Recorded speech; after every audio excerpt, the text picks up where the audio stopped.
Regarde. Regarde comme c'est beau.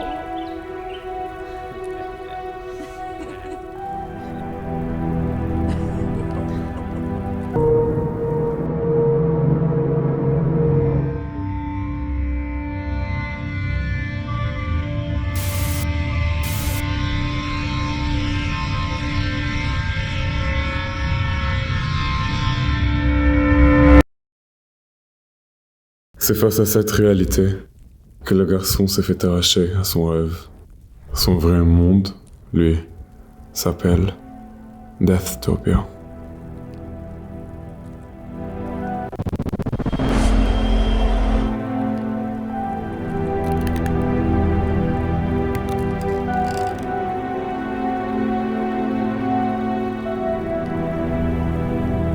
Et ce ne sont pas que des fous qui y résident. Non. Ces martyrs sont moi. Ces martyrs sont...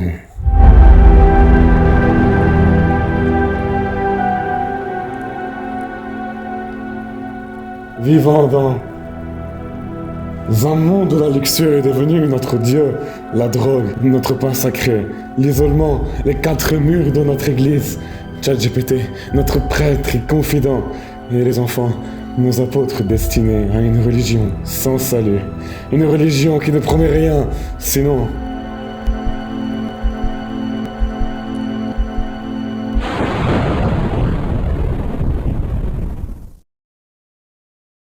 Un matin, le garçon allume son téléphone et reçoit une notification venue du centre, l'algorithme universel qui distribue à chaque personne les mensonges les plus beaux, les plus joyeux, les meilleurs.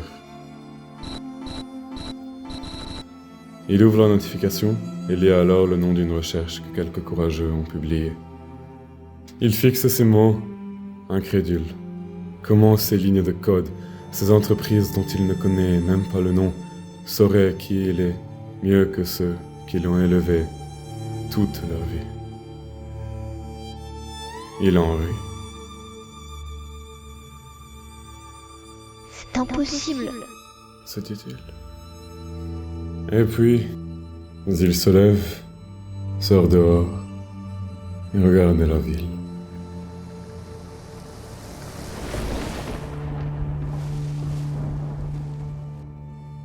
Et parfois, il lui arrivait de la voir le jour.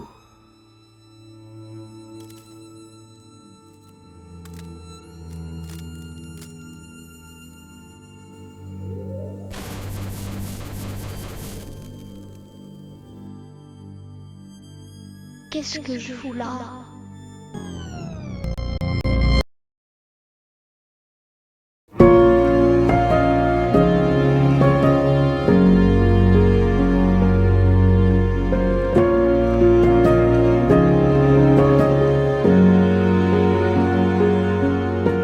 C'est alors qu'il décide de s'en aller, dans les prairies de son pays, là où les vices du monde n'ont pas encore pu se déverser. Le garçon rencontre un vieil homme. Il s'assoit sur le banc, près de lui, lui qui pleurait. Tu te souviens de Dieu, petit?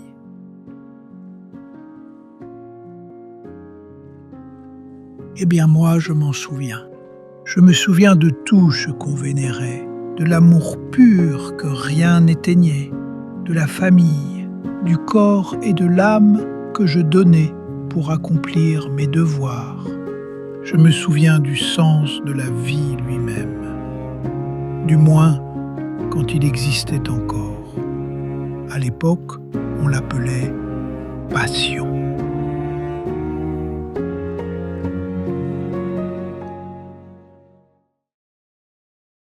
Vous riez peut-être de cet enfant et de ce monde. Mais sachez que ce garçon s'appelle Néant et qu'on peut remplacer le nom Deathtopia par la Terre.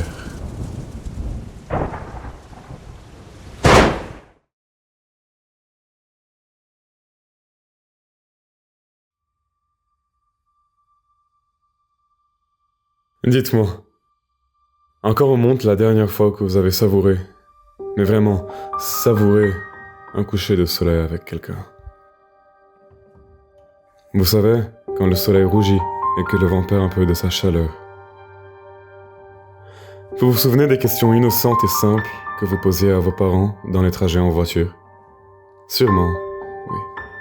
Mais est-ce que vous ressentez encore quelque chose lorsque vous essayez de revenir à toutes ces choses que vous avez perdues?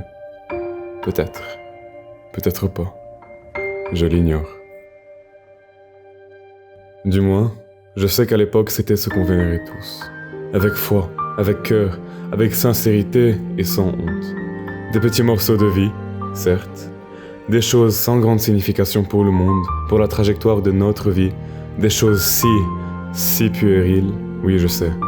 Mais putain que ça donne sens à notre vie.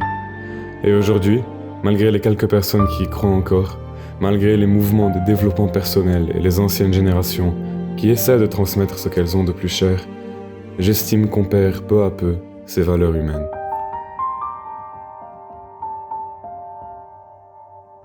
Un soir d'automne, le regard de Néant tombe sur l'écran entre ses mains. 3 heures passent. Il n'a vu ni la fenêtre ouverte, ni la lune, ni son reflet dans la vitre. Dans les rues de sa ville, les habitants sont noyés dans le flot assassin du monde. Il essaie d'entretenir une conversation avec eux, mais il doom scroll. Un ami vient lui proposer une cigarette à l'herbe en décrivant toute la joie, l'oubli que ça procure, en disant qu'on n'a qu'une vie et qu'il n'y a aucune raison d'en passer à côté. Mais le garçon baisse les yeux. Quelque part sur un immeuble, un film vulgaire passe à l'écran. Il revoit la partie de ces hommes qui ont perdu toute masculinité et ces femmes qui ont sacrifié leur dignité parce qu'une entité sans âme ni voix leur a dit « C'est la norme, ne t'inquiète pas ». Puis, un autre de ces jours, il regarde Breaking Bad. C'est comme ma ville. Se dit-il. Mr. White attiré par l'argent, la discorde dans certaines relations humaines, la corruption qui touche tous les trafiquants, et enfin, la folie de Jesse Pinkman. Il avait commencé comme un gamin drôle, naïf, guidé par des petits plaisirs et des rêves plus grands que lui.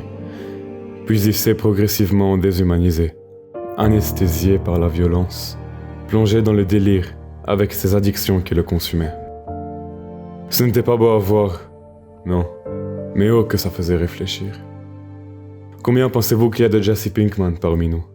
Combien ignorent le goût du réel? Combien s'égarent chaque jour, plus profondément encore? Ce qui le trouble particulièrement, c'est la nouvelle vision de la discipline elle-même. Il a raconté, sur un réseau du centre, qu'il se réveille à 5 heures du matin, travaille dur, prend des douches froides, mais s'est fait moquer. Tu perds ton temps, que les gens disaient. On le respecte plus pour être une victime que pour se relever, et la paresse est devenue un standard. Parfois, la nuit, avant de s'endormir, il pleure. Ainsi, il ne reconnaît plus beaucoup de ses êtres chers. Ils sont allés d'un côté, lui d'un autre. Ils croient et prêchent et se perdent pour un Dieu qui à ses yeux n'a pas de sens. Au fond, c'est ce qui fait vraiment mal, de voir cette dissonance entre eux et lui. Il ignore qui a raison, mais sait qu'il y a un gouffre qui rend parfois les liens impossibles. À l'instant où il a vu ceux qu'il aime dans cet état, il s'est dit, tristement, quel sacré désastre a touché mes gens. Peut-être que ça a été ainsi pour vous aussi, et dans ce cas, il est probable que vous ayez essayé de leur partager votre propre vision de la vie, de leur donner ce qui vous semblait juste. Si oui, je peux dire haut et fort que vous êtes un héros, même si souvent, très peu écoutent. Au fait, ça ne se limite pas seulement aux amis, non, mais c'est un fléau qui touche tous les horizons du monde.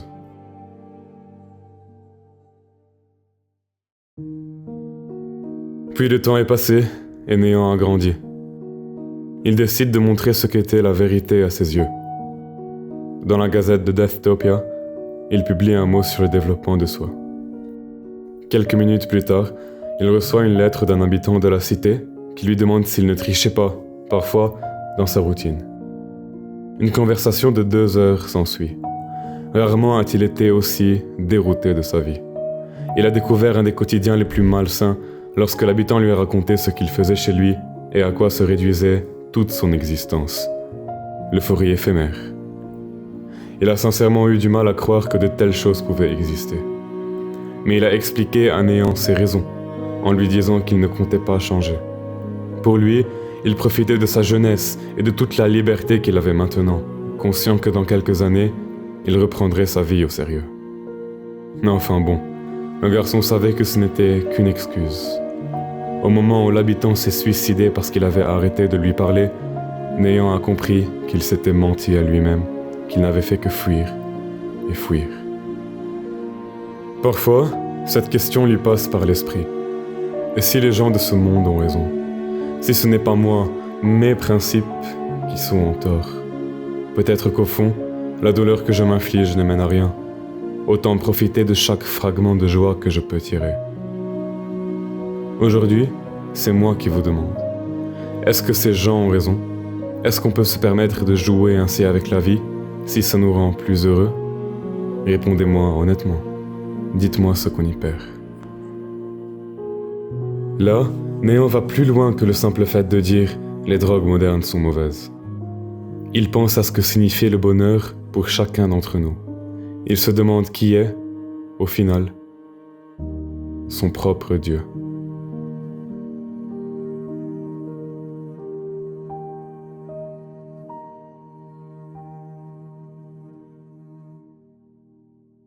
Alors il lit. Dans son livre Méditation, Marc Aurèle dit pour lui ce que représente le vrai bonheur. Ne jamais fuir ses responsabilités. Agir sans être esclave de ses désirs. Exécuter la raison divine.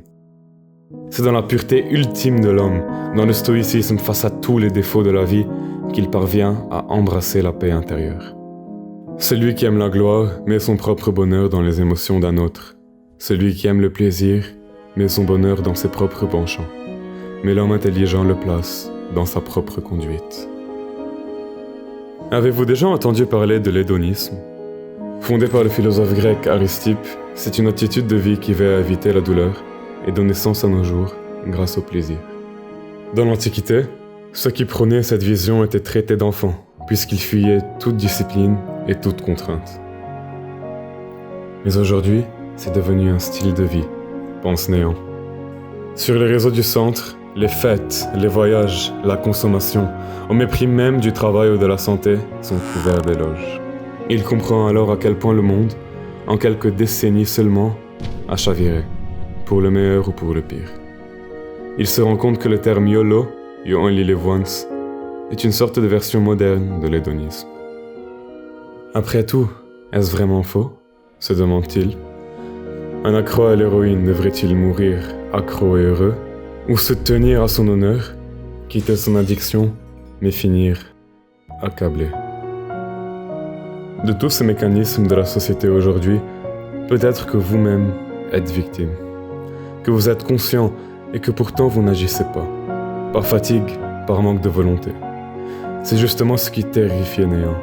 Tout autour de lui est conçu pour empêcher quelqu'un de se reprendre en main, pour qu'il reste enfermé dans le cycle de la fuite et de la souffrance. J'ai mal donc je fuis, mais je fuis donc j'ai mal, encore et toujours, sans trêve ni repos. Comme lui lorsqu'il n'était qu'un enfant, on finit par se perdre et oublier ce qu'on fait là. Le pire, c'est que ça éloigne les gens du monde. Ils gaspillent des années de leur vie sur ces rectangles de verre lumineux, alors que des continents entiers s'étendent autour d'eux, la main tendue, attendant simplement qu'ils découvrent leur merveille. Mais c'est impossible. Avec l'indifférence de la beauté et les couleurs de l'existence qui se fanent, les gens de Deathtopia ne peuvent pas. Chaque silence doit être comblé, chaque instant noyé de sensations éphémères. La mère de Néant est tuée sous ses yeux. Il court à la folie pour rattraper l'assassin, mais son cœur lourd l'empêche de marcher. Il halète, s'adonne, hurle, mais échoue. Il fixe alors le corps inerte de cette femme qu'il avait toujours élevée. Quelque part, une pensée lui vient, échapper à la souffrance. Il prend une inspiration et clame en lui-même, sans aucune retenue, que chaque être humain devrait donner tout ce qu'il a pour éviter de souffrir. C'est une vérité irréfutable, peut-être même la seule vérité absolue de ce monde. Une année passe. Le garçon s'est remis de son deuil. Une nuit alors, à la lueur de la chandelle, il écrit une lettre à son frère dans l'espoir qu'il la comprenne. Distingue la différence entre la douleur et la souffrance. Lorsque tu prends une douche froide, que tu te tues au sport, que tu ne dors pas pour réaliser tes rêves, tu éprouves de la douleur, certes. Mais est-ce que tu souffres? Est-ce que tu pleures, le cœur troué, l'âme vacillante? Je ne crois pas. Toutefois, lorsque tu perds un être cher et qu'un amour refuse ta main, quand tu échoues dans ce qui te tient le plus à cœur, alors oui, c'est ce que j'appelle souffrance. J'estime qu'il faut alors tout donner pour se relever. Anéantis-la, cette souffrance, même si ça signifie changer ta mentalité et ta façon de vivre.